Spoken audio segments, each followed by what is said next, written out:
I wish I had better news for you, Island Riders, but we got a vibration issue on the skid plate, and man, we got to put it back on. Might as well just get into it, I guess.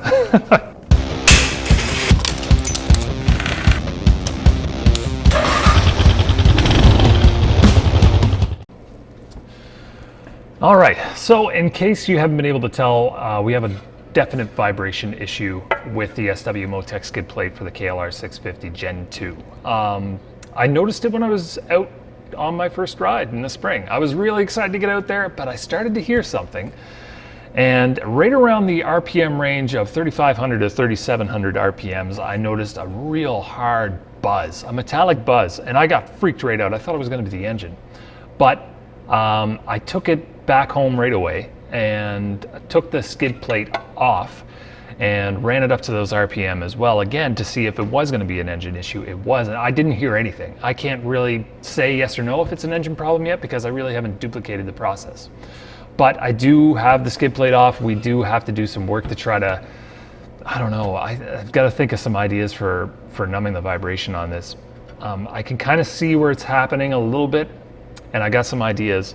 But before we do this, before we work on this, we need to get the bike back out there without the skid plate and confirm 100% that it's not an engine issue. And all that is just going to be driving around, warm it up, get it up to highway speeds, and then get it back into that RPM range so we can see whether or not we can replicate the buzz. No buzz, no engine issue, it's all right here and we just fix it here. Anyway, let's get out the door, let's get on the pavement, and let's enjoy some of this beautiful spring weather. All right, fellow Island Riders, let's get an idea on how this thing is working without the skid plate. So far, I just took it out to the driveway and put it up to the RPM that we noticed the buzzing at. So around 3,700 to, or 3,500 to 3,700 RPM, and I didn't notice the buzzing. Again, no skid plate on right now, but I didn't want to leave the testing just in the driveway. I wanted to warm things up and get things out on the highway a bit. And that's really just because, you know, if it is an engine issue, which I'm hoping it isn't, I want to make sure things are moving around and I want to try to replicate the problem as discovered as much as I can.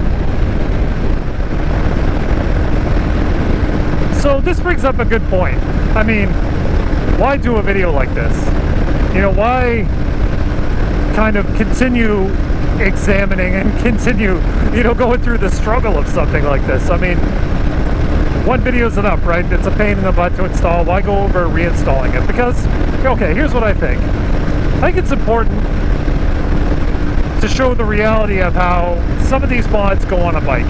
You know, a lot of times when you're surfing around on YouTube, looking at videos and things, you know, all these videos are really, really good, and they give you a really good idea of what to expect, and it gives a good, clear, concise manner on how things are installed. But it's also good to show what you could do if things go wrong. So if things don't pan out exactly as you think they are supposed to, then it's good to have like a little bit of an idea on where to go with that.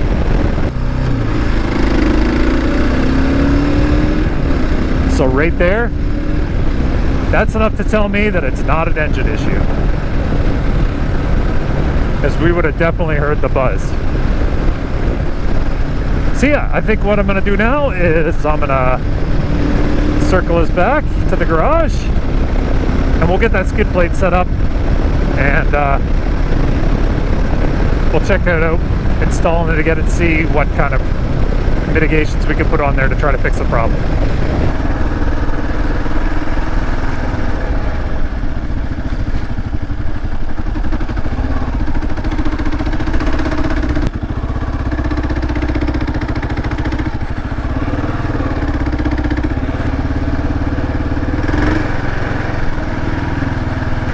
That's a bit too sloppy.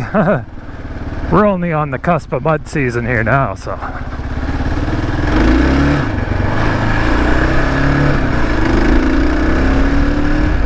right, the KLR is definitely not clean anymore, that's for sure. Silver Fox and I definitely got into a little bit of mud in some of the dirt roads, which was great. It was really fun. Enjoy that spring weather. It's mud season right now, so the mud is crazy.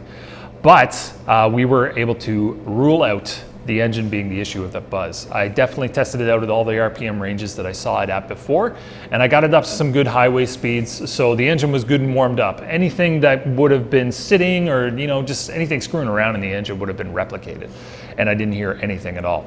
So that means the issue lies with the skid plate. So we've got to do some work to get rid of the vibration on the skid plate. So let's take a look at some of the ideas that we have for that. So the idea here is that I want to get some dampening going on. And I also want to raise it away from the frame a little bit. So we already have some rubber washers from these grommets here, that's good. But I want to put 2 more up in this area here. In addition to that, I want to pro the spacers on here. Now I ditched them for my previous install because it was just too hard, but I got to find a way to make it work. And I think I have a way to make this install a little bit easier overall. And thanks go out to the KLR650 owners group on Facebook. They threw out a lot of really good pieces of advice for how to get this on from other people who had similar issues. So I'm excited to check those out, and hopefully this is going to be easier overall. So that covers getting it away from the frame and dampening it a little bit. Now, next step, dampening the actual plate itself. I've got RV foam. So this foam is going to be used to line the inside here. Now the idea with that is that hopefully the vibrations on the engine casing versus the vibrations on this, I can kind of deaden the space in between so that maybe we can cancel out, or maybe we can shut down that, you know, resonant frequency or resonant vibration that's happening between the two. As we noticed, the buzzing only happened around 3,500 to 3,700 RPM. So in that case, it leads me to believe that at certain revolutions, at certain vibratory frequencies, if you will, the thing just kind of like goes crazy. So if I can offer some deadening there, some foam to kind of kill that out, that might help us as well. Anyway, we got a few different ways to attack this. So I'm gonna clean this up a little bit so the things that I want to stick to it will stick to it, and then hopefully we can stick this back on the KLR too. All right, that's looking a little bit cleaner there, so let's get started working on this. So now these spacers are gonna be here, and I'm just gonna end up putting them on when I put them on. But to start out, let's see about some foam here.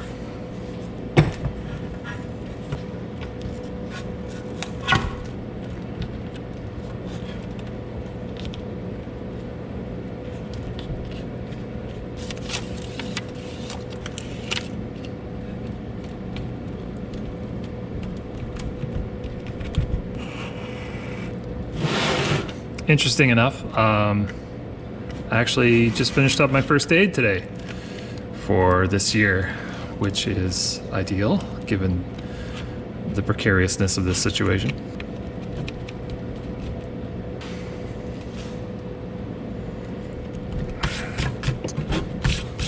Well, we're definitely not winning any beauty pageants with this thing, that's for sure, but that's padded. So I guess the next step for this is to mount it to the bike. Well, we know how that goes. All right, so one of the things that was mentioned was bringing in a jack.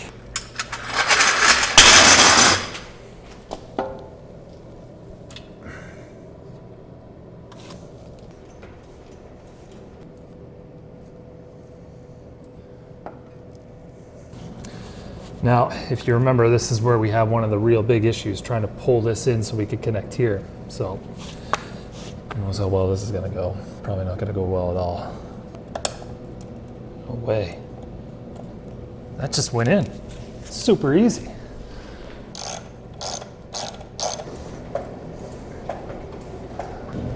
Still too far over, I think. Well, folks, I wish I could say that the jack system is working, but it's really not. Oh wait, I got it. I got it. Okay, that's in. That is in. All right, fellow island riders, while the plate is on, I will spare you the struggle. I think the joke's getting kind of old right now, especially to me. Holy smokes. 2 bolts went on really good. The 3rd bolt kind of was like really shaky. Had to do a lot of moving things around to get it on there, a lot of pulling and pushing again. But it wasn't as bad, I guess. The 3rd or the 4th and final bolt was actually super easy to put on. For whatever reason, it lined right on. Anyway, it's on there now.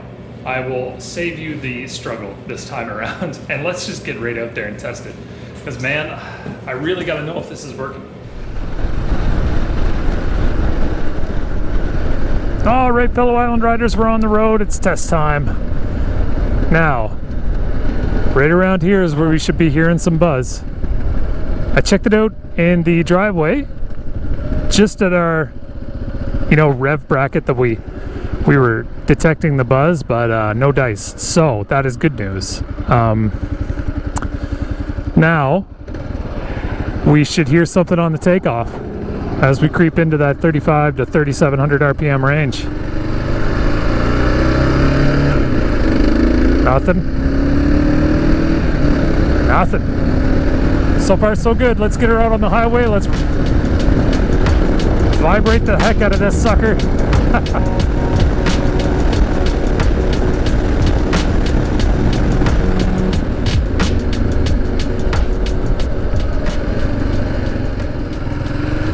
Should be hearing it right here.